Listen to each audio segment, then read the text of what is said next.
اعوذ باللہ من الشیطان الرجیم بسم اللہ الرحمن الرحیم۔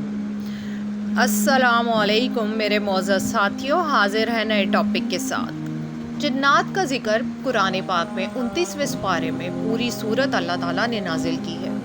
جنات رحمانی بھی ہوتے ہیں اور شیطانی بھی۔ رحمانی جن مسلمان کسی کو ستاتے نہیں، جبکہ جنات جو شیطانی ہوتے ہیں وہ لوگوں کو ستاتے رہتے ہیں۔ بلی، سانپ، چھپکلی کی صورت یہ جنات اختیار کر لیتے ہیں۔ جنات ہمیں نظر نہیں آتے، ورنہ وہ گھر میں آ کے ہی رہتے ہیں، اور اکثر طور پر وہ جنات انسان پر ظاہر بھی ہو جاتے ہیں۔ آج کی ویڈیو میں ہم جنات کا آپ کو ایک سچا واقعہ سنائیں گے۔ جس شخص نے جنات کا جنازہ پڑھایا، اس کے ساتھ جنات نے کیا کیا، اس ویڈیو کو اینڈ تک دیکھیں یہ جاننے کے لیے۔ میرے معزز ساتھیوں، یہ واقعہ پاکستان کے آزاد ہونے کے کچھ سال بعد کا ہے، جو کہ ضلع بکر کے ایک گاؤں میں پیش آیا۔ حاجی قرۃ اللہ اس گاؤں میں نئے آئے تھے، جو کہ پاکستان کے کچھ عرصہ بعد تک ایک ویرانے میں رہا کرتے تھے۔ یہاں لوگ زیادہ پڑھے لکھے نہیں تھے، ایک دو لوگ ہی قرآن پاک کا علم رکھتے تھے، جبکہ حاجی صاحب کے پاس دین کا غیر معمولی علم تھا، جس کی وجہ سے اکثر لوگ ان کے علم سے مستفید ہوتے رہتے تھے۔ حاجی صاحب نے امام کی خدمات شروع کر دی تھی۔ جب بھی ممکن ہوتا تو گاؤں والے ان سے مختلف انبیاء کے واقعات سنا کرتے تھے۔ باقی گاؤں والے حاجی صاحب کے پاس اپنے بچوں کو بھی دینی تعلیم کے ساتھ دنیاوی تعلیم کے لیے بھیجا کرتے تھے۔ وہاں ایک پرانا درخت تھا جس کے آس پاس سبزہ اور ہریالی تھی۔ گاؤں کے حضرات اپنے مال مویشی وہاں پہ چھوڑ کر اس پرانے درخت کے پاس بیٹھ جایا کرتے تھے۔ حاجی صاحب بھی بکریاں چڑھانے وہاں جاتے اور دین کی تبلیغ کیا کرتے تھے۔ ان میں ذرا بھی غرور نہیں تھا، اور سب لوگ جنازہ پڑھانے کے لیے ان کو بلا لیا کرتے تھے، اور وہ چلے بھی جایا کرتے تھے، چاہے اس کے لیے انہیں کتنی ہی دور گاؤں میں جانا پڑے۔ سردیوں کی ایک یخ بستہ رات میں ٹھنڈی ہوا چل رہی تھی۔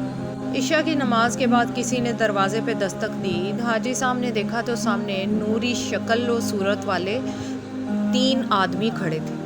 دروازہ کھولتے ہی ایک شخص نے باادب ہو کے کہا کہ کیا یہ حاجی قدرت اللہ صاحب کا گھر ہے؟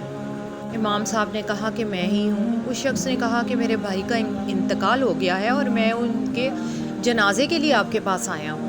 میرے بھائی آپ کو بہت پسند کرتے تھے، اور ان کی یہ خواہش تھی کہ ان کا نماز جنازہ آپ پڑھائیں۔ میت تیار ہے، اس لیے ہم آپ کے پاس حاضر ہوئے ہیں۔ سب صفے باندھے وہاں پہ کھڑے ہیں، آپ ہمارے ساتھ چلیں۔ آگے سے حاجی صاحب نے پوچھا کیا میں ان کو جانتا ہوں، یا انہوں نے کبھی مجھے دیکھا ہے؟ انہوں نے جواب دیا کہ پرانے گھر میں میرے بھائی آپ کو اکثر سنا کرتے تھے، اسی لیے وہ آپ سے غیر معمولی عقیدت رکھتے تھے۔ حاجی صاحب کو ان کی بات سن کے اور ان کی حرکات و سکنات دیکھ کر کچھ عجیب سا محسوس ضرور ہوا، کیونکہ مخاطب شخص بنا پلکے جھپکائے ان سے بات کر رہا تھا۔ باقی دو خاموش کھڑے ہو کر ان کو دیکھ رہے تھے۔ حاجی صاحب کے لیے رات کا جنازہ کوئی عجیب بات نہیں تھی۔ انہوں نے ان کو کہا ٹھیک ہے، آپ تھوڑی دیر انتظار کریں، میں کپڑے تبدیل کر کے آتا ہوں۔ حاجی صاحب کے لوٹنے پر وہ 3 افراد حاجی صاحب کے آگے چلنے لگے، اور چلتے چلتے گاؤں کی حدود سے باہر نکل آئے۔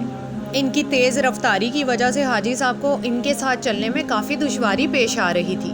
گاؤں سے دور ایک سنسان گھاٹی کی طرف جاتے ہوئے حاجی صاحب کو تھوڑی سی پریشانی اور گھبراہٹ محسوس ہونے لگی، اور پوچھا ان آدمیوں سے کہ کہاں جانا ہے۔ پہلا شخص بولا، اے آدم زاد، ڈرو نہیں، ہم بالکل صحیح سمت جا رہے ہیں۔ یہ سننے کے بعد حاجی صاحب ڈر گئے، اور وہ کڑیاں ملانے لگے کہ ان کے آدم زاد کہنے کا کیا مطلب تھا۔ وہ شخص میرے پرانے گھر سے مجھے کیسے جانتا تھا؟ اب یہ سوچ ہی رہے تھے کہ پہلا شخص پلٹا اور کہا کہ دیکھیں، میرے بھائی کی خواہش تھی تو اس لیے ہم آپ لوگوں کو لینے آئے ہیں۔ ہم مسلمان جنات ہیں، اور ہم آپ کو کوئی نقصان نہیں پہنچائیں گے۔ حاجی صاحب نے حواسوں کو قابو میں کیا اور گھاٹی کی طرف چل پڑے۔ وہاں جا کر دیکھا تو لاتعداد لوگ سفید داڑھی اور سفید کپڑے پہنے کھڑے تھے۔ ان کے قد بہت لمبے تھے۔ حاجی صاحب نے جنازے کی امامت کروائی۔ جنازے کے بعد جو شخص حاجی صاحب کو لایا تھا، اس نے حاجی صاحب کا بہت شکریہ ادا کیا کہ آپ نے ہمارے بھائی کے جنازے کی امامت کروائی۔ اور جیب میں سے 3 کوئلے نکال کر حاجی صاحب کے آگے کیے کہ یہ آپ کا ہدیہ۔ حاجی صاحب نے ڈر کے اس میں سے ایک چھوٹا کوئلہ اٹھا لیا۔ حاجی صاحب واپسی کے لیے پلٹے تو پیچھے سے اللہ حافظ کی آواز آئی۔ حاجی صاحب نے پلٹ کے دیکھا تو پیچھے سے سب غائب تھے۔ حاجی صاحب پسینے سے شرابور ہو گئے اور بے ہوش ہو گئے۔ ہوش آیا تو گھر پہ تھے۔ ان کی اہلیہ نے بتایا کہ آپ دروازے کے باہر بے ہوش پڑے تھے۔ حاجی صاحب کو اچانک کوئلے کا خیال آیا۔ انہوں نے نکالا تو وہ خیرہ تھا۔ حاجی صاحب کبھی بھی اس واقعے کو بھلا نہیں پائے۔ دوستو، جن بھی انسان کی طرح اللہ تعالیٰ کی ایک مخلوق ہے جو آگ سے بنی ہے۔ بنی آدم کی طرح یہ بھی ارواح والی ہے۔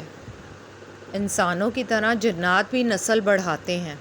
یہ بھی کھاتے پیتے جیتے اور مرتے ہیں، مگر ان کی عمریں بہت طویل ہوتی ہیں، ہزاروں سال کے قریب۔ جنات میں کافر بھی ہیں اور مسلمان بھی ہیں۔ میرے معزز ساتھیوں، یہ تھی آج کی ہماری ویڈیو۔ ہمیں کمنٹ سیکشن میں ہماری ویڈیو کے بارے میں ضرور بتائیے گا۔ ملتے ہیں اپنی اگلی نئی ویڈیو میں۔ اللہ حافظ۔